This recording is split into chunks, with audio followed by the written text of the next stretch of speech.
مشاهدينا الأعزاء، أهلا وسهلا ومرحبا بكم في برنامج في العمق. في العمق هو فضاء اجتماعي يهتم بمشاغلكم بكل الإشكاليات اللي تنجموا تبراو زادة تقترحوها علينا. بالنسبة لسهرة الليلة، زميلنا خميس بوبتان اختار باش يتكلم على ظاهرة الخنازير المنتشرة في جابس، وكذلك هي ماهيش حتى في جابس، موجودة حتى في جرزيس وفي مدنين. تفاصيل أكثر نتابعوها مع بعضنا.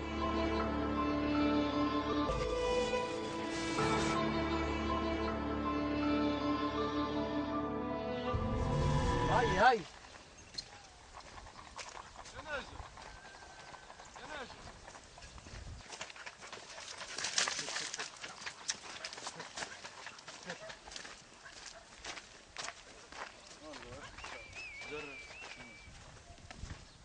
ثم جرة وين؟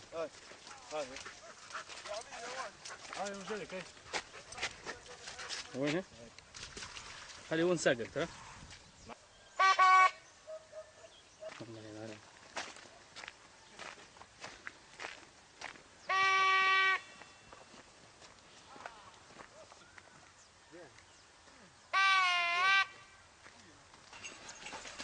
هاي صحيح تمشي صيد على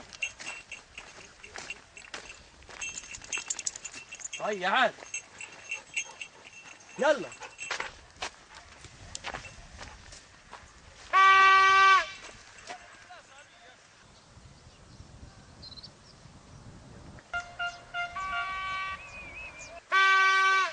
زاد شوي قدام يلا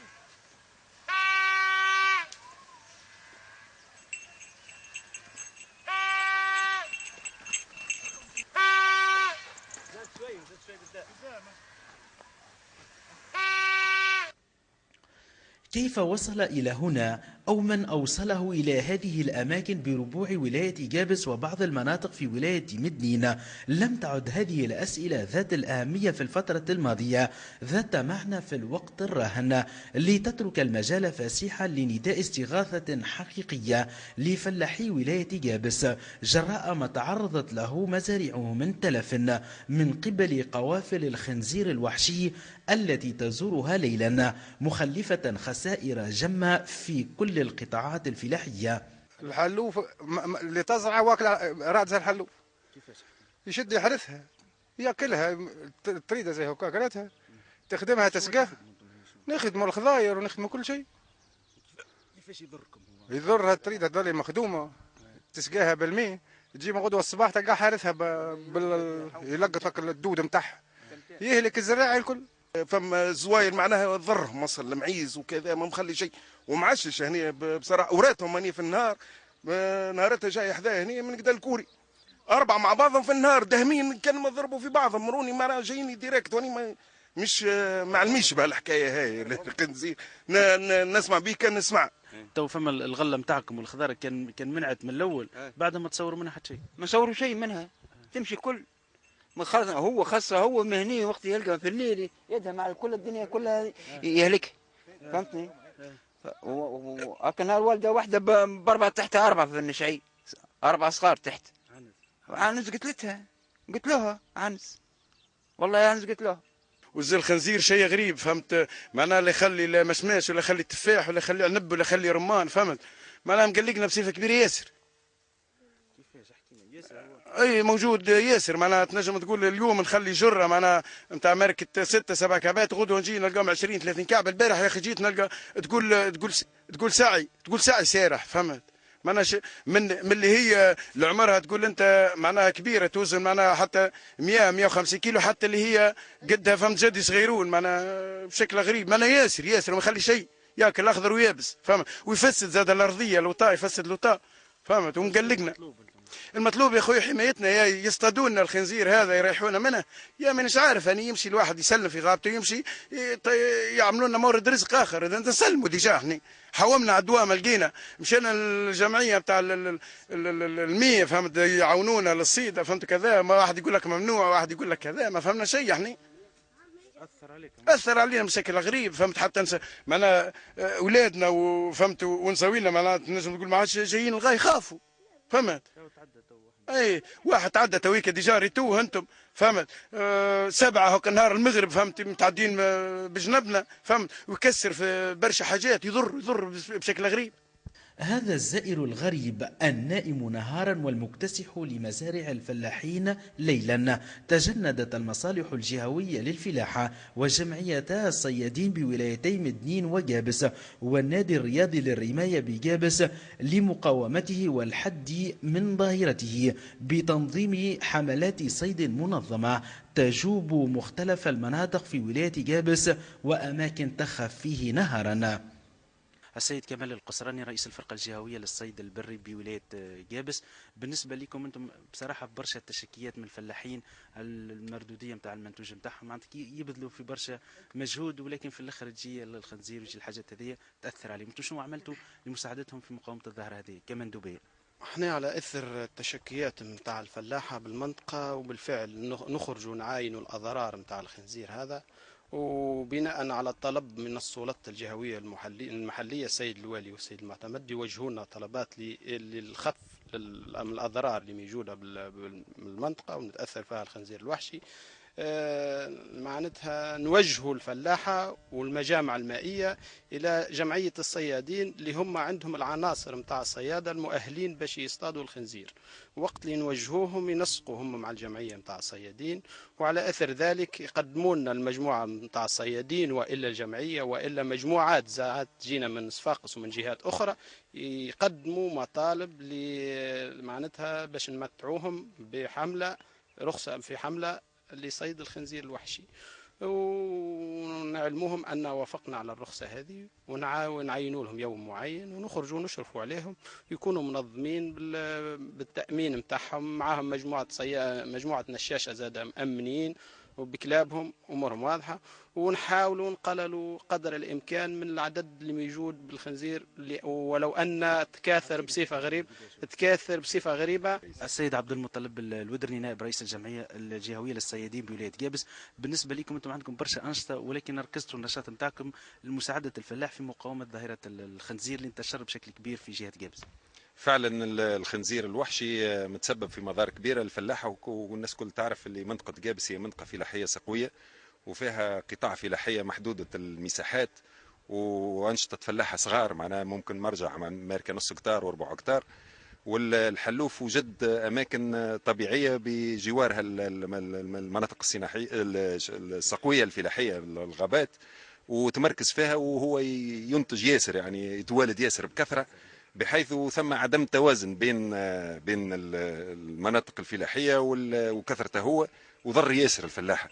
واحنا كجمعية معنا تبعا لتشكيات الفلاحة في الواقع من سنين توا، عندنا تقريبا 7 سنين ولا 8 سنين، نعملوا في مجهود كبير ياسر باش نقاوموا الظاهرة هذه، بالتنظيم ذلك مع المندوبية الجهوية للتنمية الفلاحية بجابس، وبالتنسيق مع السلطات الجهوية نظموا في حملات إدارية، ونحاولوا باش نقصوا منها اكثر حد ممكن. في الواقع صعيب ياسر باش نقضوا عليه، لان هو حيوان وحشي ويتنقل ومش مطلوب باش نقضوا عليه، هو صحيح، لكن نحاولوا نقصوا من الضرر لدى الفلاحه. وفي الواقع ثم معناها مردود باهي بالنسبه نحسوا به، وين منطقه معناها نركزوا في الحملات فيها ينقص عليهم شويه، وعلى الاقل ينجموا منعوا الغله نتاعهم من ميسره لميسره.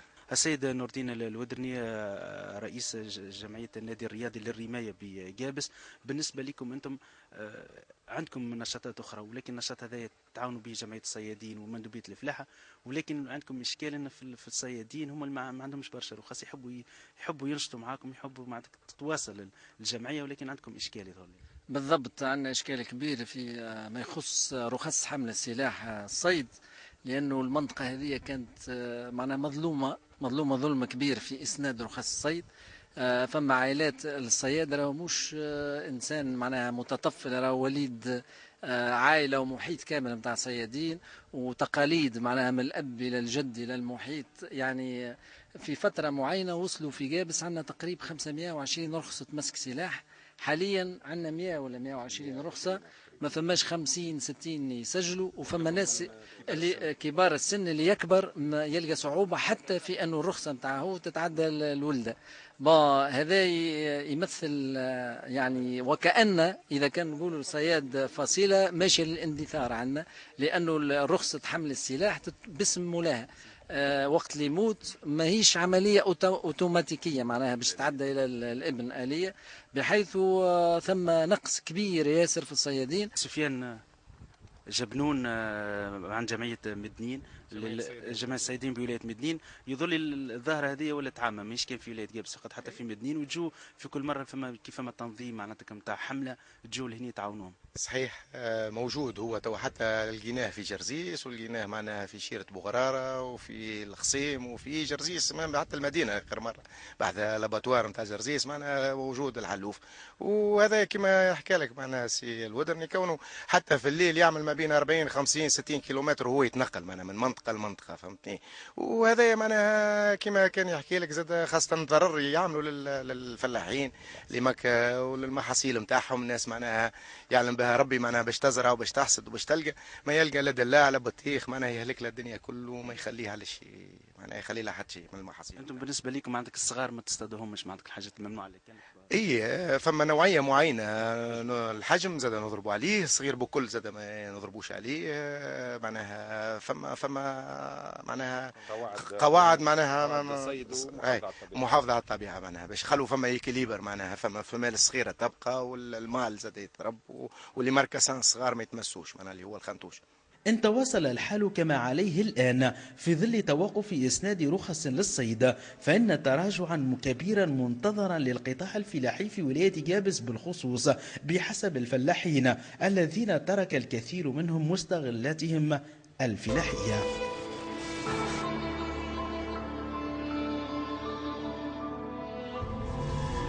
معنا في الاستوديو السيد الحبيب عبيد، وهو مدير المحافظة على الغابات بوزارة الفلاحة. أهلا وسهلا ومرحبا بك. شكرا، بارك الله فيك، مرحبا بك. يعيشك بفضلك. قبل ما نبداو في الحوار معك ناخذ مكالمة هاتفية من زميلنا ومراسلنا خميس بوبطان. خميس تسمع فيها؟ نسمع فيك يا ليلى، مرحبا بك. أهلا وسهلا بك خميس. مرحبا يا ليلى، تحية لك ولكل مشاهدي القناة الوطنية. خميس، أكيد وأنك من خلال تنقلاتك ومن خلال مقابلتك بالمواطنين على عين المكان وعلى الميدان أنك سمعت بالظاهرة هذه، ظاهرة الخنازير، وما تمثله من إشكالية. شنو أكثر رسالة المواطنين وصلوها لك بخصوص ما يحصل لهم من مضرة من الخنازير؟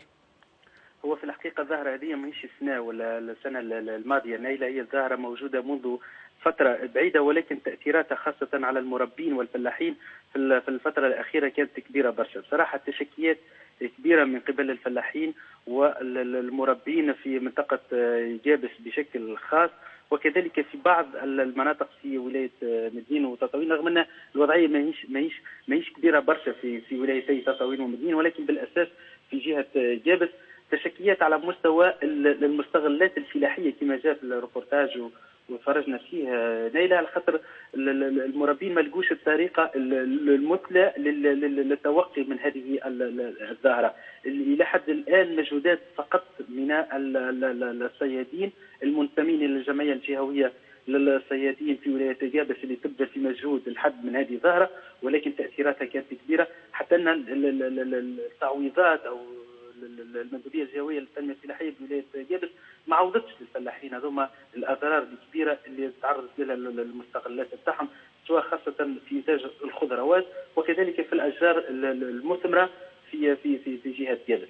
نعم. علاش في كل مره نايله الحديث يكون على الموضوع هذا، ولكن الحقيقه اللي موجوده هو السؤال اللي كان موجود، كيفاش وصل هنا الخنزير الى ولايه جابس؟ نعم. السؤال هذا كان هو الاساسي، لكن تو ما عادش هو الاساسي، لان الاساس الان هو كيفاش نحميو المستغلات الفلاحيه والمربين من هذه الظاهره ومدهم بالتعويضات جراء الخسائر اللي لحقتهم. ولكن الاشكال الاكثر انها في السنوات القادمه لو تواصلت الامر كيف حسب ما يقولوا معناتها ان المواسم الفلاحيه معناتها باش يكون عزوف كبير وتخلي عن الانتاج خاصه الخضروات وغيرها والاشجار المثمره في ولايه جابس. خميس، معنا على كل السيد الحبيب عبيد اللي هو مدير المحافظه على الغابات بوزاره الفلاحه، وسمع جمله من الاسئله اللي انت طرحتهم، واللي هما اكيد الاسئله هذوما هما اسئله المواطنين اللي متضررين واللي يعانيوا من الخنزير. شنو ممكن تنجم تجاوب خصوصا وانك تابعت معنا البرنامج وسمعت الاسئله اللي نقلها لنا خميس بوبتان على لسانه، واللي هي في حقيقه الامر اسئله نتاع المواطنين المتضررين. بارك الله فيك للاهتمام بالموضوع هذا. ونحب نذكر معناتها المعطيات عامه حول الخنزير. نعم. هو الخنزير متواجد بصفه طبيعيه في البلاد التونسيه. لكن احنا نعرفوه الخنزير عاده موجود في الشمال، ونعرفوا ليش الناس تمشي وتصطاد في الشمال، لكن انه نسمعوا بالخنزير في الجنوب نوعا ما ظاهره ماهيش معناها ماهيش معتاده، حاجه جديده علينا. هو بالفعل رانا في تونس الاحصائيات تقول عندنا ما بين 20,000 و 25,000 خنزير في الجمهوريه التونسيه. ومعروف على الخنزير انه يكون متواجد في الغابات. نعم. غابات تحكي هذاك مكانه الطبيعي عاده. هذاك مكانه الطبيعي بالفعل. ولكن وقت اللي نلاحظوا تواجد في الجنوب التونسي، هو تواجد منذ قرابه ال 15 سنه معناتها. نلاحظوا ثم خلال سنوات 90 العديد من الحرائق في بلد مجاور، والبلد المجاور هذا معناتها الحيوانات البريه منه هو الكل تحولت لتونس في الوقت هذاك. نعم. بما فيه الخنزير. والخنزير اول ما دخل من البلد المجاور عن طريق في ولايه توزر سنه 95 94 اول ما لاحظناه، وبعد تعدى الولايه قبلي وانتشر في قابس وفي مدنين. نعم. ولا متواجد، وهذيك لقى الاماكن معناتها اللي استقبلته كما نقول معناها نجم يتاقلم رغم اللي المعطيات المناخيه ماشي هي بيدها. راهو الجنوب احنا تونس عندنا خاصيه انها مختلفه في المناخ، الشمال نوع، الجنوب نوع، السواحل عندنا مناخ اخر، فكيفاش معناها قدر انه يتاقلم يقول قايم؟ هو ماك تعرف ثم المناطق السقويه والواحات هذه مناطق معناتها جذابه للحيوانات البريه اللي تلقى فيها الاكل، تلقى فيها الماء، تلقى فيها الظل، وتلقى معناتها ظروف معيشيه نفسها. ونفس الشيء الحيوان هذا ثم دراسات حاليا اللي تقول الانواع نتاع اللي موجوده في الشمال ماهيش نفسها في الجنوب، ثم تاقلم معناتها كما الخنزير اصبح حيوان صحراوي. هذا اللي وين وصلنا له، فهمتني؟ حتى المظهر نتاع الخنزير اللي متواجد في الجنوب التونسي مش نفسه نتاع مظهر الخنزير اللي متواجد في جبال معناتها عين درام، جندوبه، سليانه، الكاف اللي نعرفوه عاده. نعم. وشنو الخطوره نتاعو بالنسبه للانسان؟ فاش تتمثل خطوره الخنزير؟ والله بالنسبه للانسان الحيوانات البريه المتواجده في الجمهوريه التونسيه الكل ما تمثلش خطوره على الانسان. الحيوانات عاده هي اللي هاربه من الانسان، والانسان هو اللي يلحق في جرتها، ويلحق في جرتها الواش اما باش يشاهدها والا ليصيدها. ولكن ما عندناش حيوانات اللي تكون مخطره للانسان حاليا. خميس كلمتنا قبيلك قلت لنا اللي فما اشكاليه تتعلق بالتعويضات للناس المتضررين من انهم محاصيلهم الزراعيه دمرت بفعل الخنزير، هذا السؤال توجهت لنا به. بالفعل نايله، ولكن تعقيب على كلام ضيفك الكريم بالنسبه للمخاطر صراحه وانت ذكرتي باش ننقل معناتها مشاغل الناس اللي موجوده معناتها متخوفين الصغار والكل ما ينجموش نايله في الليل، خاصه لما يخرج الخنزير في الليل وينشط اكثر في الليل، وهو زائر غريب في الليل في المنطقه هذه، معناتها ما ينجموش يخرجوا ما ينجموش يشتغلوا في الليل صراحه. معناتها فما على المستوى هذا اخطر، مش نكونوا واضحين في المساله هذه. ولكن هي التعويضات لان المستغلات الفلاحيه بصراحه وهذا لاحظناه احنا تضررت بشكل كبير في المناطق وين متواجد وين يمر الخنزير، خاصه في الاوديه والواحات في جهه جابس. ولكن نقطه اخرى مهمه بالنسبه لمقاومه هذه الظاهره نايله هو ما يعانيه الصيادين المرخص لهم اللي منتمين للجمعيه الجهويه للصيادين في ولايه جابس، انه ما عادش يتم اسناد رخص لهؤلاء الصيادين، رخص جديده حتى تتم المقاومه. عددهم بسيط جدا وعلى مستوى العدد، ومعناتها ومع التكاثر ونعرف انه يتكاثر بشكل كبير الخنزير، معناتها ما ينجموش بالامكانيات نتاعهم ينجموا يحدوا من الظاهره هذه ولا يتصدوا لها. المطلوب بالنسبه لهم هو الاسناد الرخص لهؤلاء الصيادين بطبيعه الحال المحترفين اللي عندهم ويتحلوا بالثقه بطبيعه الحال، لان مهم برشا المساله هذه، ويكونوا ناشطين ضمن جمعيات ومعترف بهم. ونعطيك مثال حتى ان فما مدرب في نادي الرمايه في احدى الجمعيات في جابس، هو مدرب لنادي الرمايه، طلب قداش مره باش ياخذ رخصه لتو ما عطاوش رخصه، باش معناتها يساهم في مقاومه هذه الظاهره يا ناس. نعم واضح خميس. سي الحبيب، جمله هو من الاسئله وجمله من الاشكاليات اللي طرحهم خميس من خلال السؤال نتاعو، لكن نبداو نسالوا على قليله بسؤال. قلنا انه فما مقرر ينظم الصيد يعني ماهوش صيد عشوائي، ماهوش في كل وقت احنا نمشيو نصطادوا هكا ولا؟ اي نعم. هو في تونس الصيد البري مقنن. ايش معناتها مقنن؟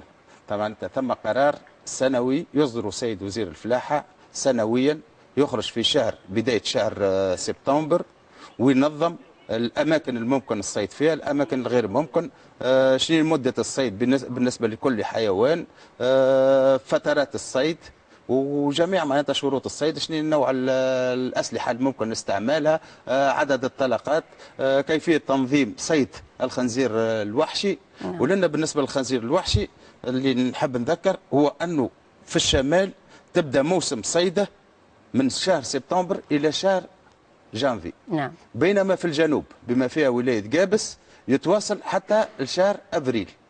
نعم. هذا سنويا. الفتره اطول بالنسبه للجنوب. أطول.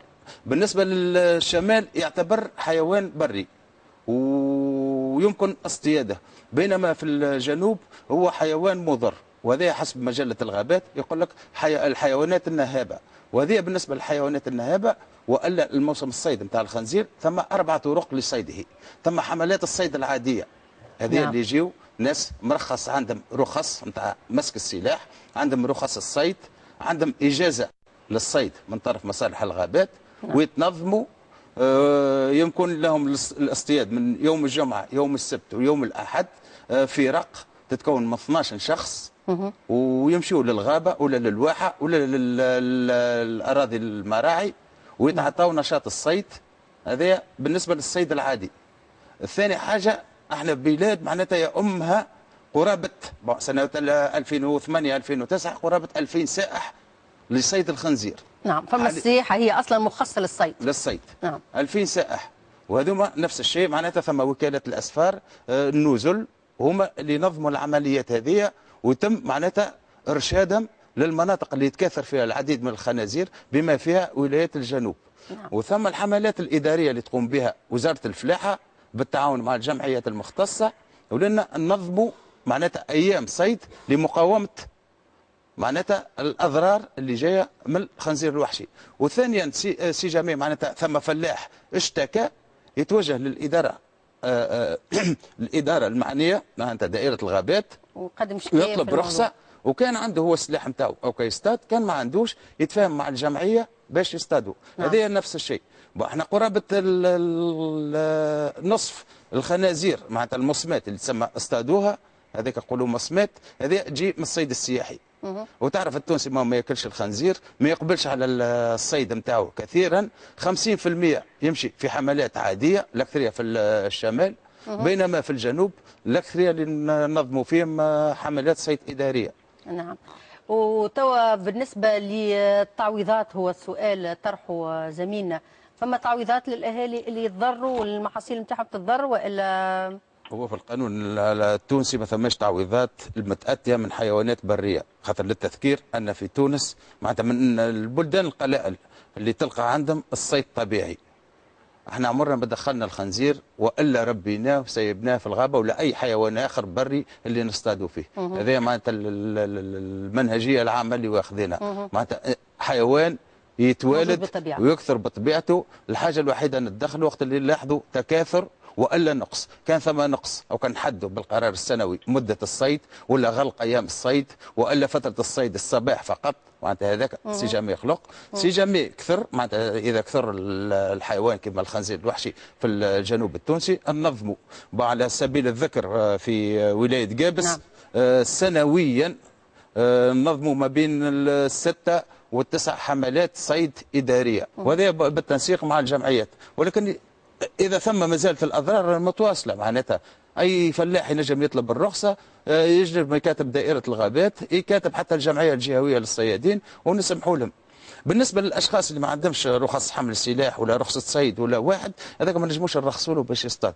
نعم. يولي يستعيد. مع العلم راهي ولاية قابس ما فيهاش صيادة برشا، 103 صيادين معناتها منخرطين في الجمعية الجهوية للصيادين، 103 وهذوما ما عندهمش عادات نتاع صيد الخنزير، فهمتني؟ دونك في الجنوب عادة ما عندهمش العادات نتاع صيد الخنزير. كيفاش تو يعملوا باش يتوقعوا منه هما الضرر موجود؟ الحيوان هذا موجود وهذه حقيقه تفرض نفسها، كيفاش هما باش يتعاطوا مع الحاله هذه؟ شنو تنجم تقول لهم هما باش ما تصير لهمش الاضرار؟ اول حاجه الاضرار هما يتوجهوا للمندوبيه الجهويه للتنميه الفلاحيه دائره الغابات، يعطيوا المطلب نتاعهم هما ويذكروا اللي عنده اضرار، والمندوبيه والدائره يحاولوا باش يجمعوا لهم فريق من الصيادين في اي وقت معناتها العام كامل مسموح به معناتها قانونيا، وكان ينجم هو يعطيه رخصه فرديه ويصطاد، كان عنده الامكانيه باش يصطاد، كان ما عندوش الامكانيه تحاول الدائره والا الجمعيه باش توفر له الظروف باش ننظموا عنده هو حمله اداريه ونحيوا الضرر هذا للفلاحه نتاعنا باش نحميوها. خصوصا وانه حتى عدد السياح اللي كانوا يجيوا لتونس نقصوا، حتى بالنسبه للصيد نتاع الحيوانات زاد اكيد راهو نفس الحال، يعني راهو تقلص العدد نتاعهم. بالفعل نلاحظوا اللي عدد الصيادين قبل قديش قلت لي يجيونا في حدود ال 2000. اي نعم، وصلنا اكثر عام 2007 2008 وصلنا ل 5000 خنزير يتضربوا في تونس. السنه هذه ما وصلناش حتى ل 2800 مع الواقع هذا نقولوه، فهمتني؟ ثم نقص في عدد السياح وثم نقص في عدد الخنازير المسمات. نعم، وبالنسبه لي كان نقولوا احنا ثروه نتاع خنازير عندنا في البلاد، عندنا قداش تقريبا؟ ما بين 20 و 25 ألف حسب الظروف نتاع السنه. بين الشمال والجنوب؟ بين الشمال والجنوب. بين الشمال والجنوب عندنا. اي احنا عندنا في وزاره الفلاحه 24 فرقه وطنيه او فرقه صيد. نعم. والفرق الصيد هذه تقوم بالتعداد نتاع عدد الحيوانات البريه المتواجده في تونس، وحاليا معناتها العدد عندنا من اللي شافوه ما بين 20,000 و 25,000 خنزير وحشي. نعم، احنا توا تحدثنا على الحاجات السلبيه في الخنزير، وحكينا على انه يضر وانه يدمر المخازين الفلاحيه، بالنسبه للاهالي خاصه انهم عندهم الجنان نتاعهم هم يزرعوا فيها، يستقاتوا منها، يسترزقوا منها، لكن اكيد وانه عنده زاد ايجابيات نتاعو يظهر لي يساهم في انه يشغل النزل ويزودها لحم الخنزير. هو بالفعل يوم الصيد كيفاش يتنظم؟ القانون يسمح باكثر بالنسبه لحملات الصيد نتاع الخنزير 12 صياد. 12 صياد وقت اللي يتحولوا على عين المكان، ثم اولا ثم مصاريف التنقل، ثم التزود نتاع الاكل نتاعهم هما، هذه الكل تبدا معناتها حركه اقتصاديه. ثانيا وقت اللي يوصلوا لعين المكان ياخذوا معهم من المواطنين المتواجدين ما بين ال 15 وال 20 نسميهم نشاش. نعم. هذوك النشاش يخلصوهم يوميا، يوصل من حتى ل 20 25 دينار اليوم نتاعو هو. نعم. باش يخدم معهم، هذه اول اقتصاد. معناها يعمل حركيه يعمل حتى حركيه على مستوى داخل الغابه، داخل الغابه. نعم. داخل الضيقه. وبعد الخنازير هذيك كما تعرف التونسي مسلم ما ياكلوش، اول حاجه ثم معناتها انفيليير منظومه كامله لبيع لحم الخنزير. شكون ياكلوا لحم الخنزير عندنا احنا؟ هما الاكثريه السياح. دونك بعض النزل المتواجدين معناتها على الشريط الساحلي وحتى الداخلي متواجدين في عين درهم، في جندوبه، في تبرقه، معناتها يقتنيوا اللحم هذا لفائده معناتها السياح اللي مطلوب، مع العلم انه الخنزير التونسي معناتها حاجه معناتها طبيعيه متواجده، ماهوش يوكل فيها الانسان وتتغذى من وسط معناتها وماكله زاد المحاصيل نتاع محاصيل نتاع خيالنا الفلاحه اللي نحاولوا احنا باش نحميهم، ما احنا احنا الهدف نتاعنا احنا باش نحميوا الفلاحه قبل الخنزير. هذا ان برانسيب اللي ما نحكيوش فيه. وين اي مكان سواء في الشمال سواء في الوسط سواء في الجنوب، أي فلاح يشتكي يتصل بدائرة الغابات ويعلمها بالأضرار ويعطيوها الرخصة نتاعو هو. بالنسبة للحم الخنزير وقت نرجعوا للدورة الاقتصادية، كي نحسبوا نقولوا ما بين نوصلوا حتى 2000 ولا 3000 خنزير، 3000 خنزير كي نضربوا في 50 كيلو، فهمتني؟ نوصلوا ما بين 150 و 200 طن من لحم الخنزير اللي يتم حاليا معناتها استهلاكه بالنسبة للسياح. اي وتوا بالنسبه لتمويل النزل باللحم الخنزير، يكفي معناها النزل والا تبقى لكم حاجات تنجموا تصدروها لبرا؟ والله لا، هما قبل كانت ثم ترخيص للبلدان الاوروبيه وبعد تم منع العمليه، حاليا معناتها يمشي كله للمطاعم والنزل والاماكن السياحيه هذوك اللي يستعملوا فيه. وشنو الاسباب اللي خلتكم منعتوا انكم تصدروا الخنزير، خاصه وانه يدخل لنا عمله صعبه، نرتاحوا من الخنزير ما يبقاش ياكل لنا في المزارع نتاع الاهالي، يعني ويدخل لنا عمله صعبه اللي هي اهم حاجه توا محتاجين لها في الوقت الراهن البلاد. هو حاليا مش تونس اللي منعته، البلدان الاوروبيه هي منعت الاستيراد نتاع الحيوانات البريه من كافه العالم نقولوا. نعم. نعم. بقى توا كونش تمولوا به النزل وقاهم. ولا المطاعم وبعض المطاعم والنزل اللي مختصه في الموضوع هذا. فماش امراض ممكن يتعداو بها من الخنزير؟ هو الخنزير ما عندوش اتصال مباشر بالانسان وقت اللي هو حي، كما قلنا في النهار الخنزير تلقاه متخبي. نعم. وفي الليل يخرج يسرح وكل شيء. متفاهمين فيها، لكن هو كي باش يمشي ياكل لهم الغله وياكل الخضره اكيد انه باش يتنفس فك الحاجات هذوك، ومن بعد يمشي هو يهز وياكلها ولا حاجه، ما تعديلوش امراض؟ ما لاحظناش حاجه من النوع هذا، ما تماش حاجه من النوع هذا، ما تلاحظناش، فهمتني؟ وبالنسبه للخنزير ما لاحظناش امراض.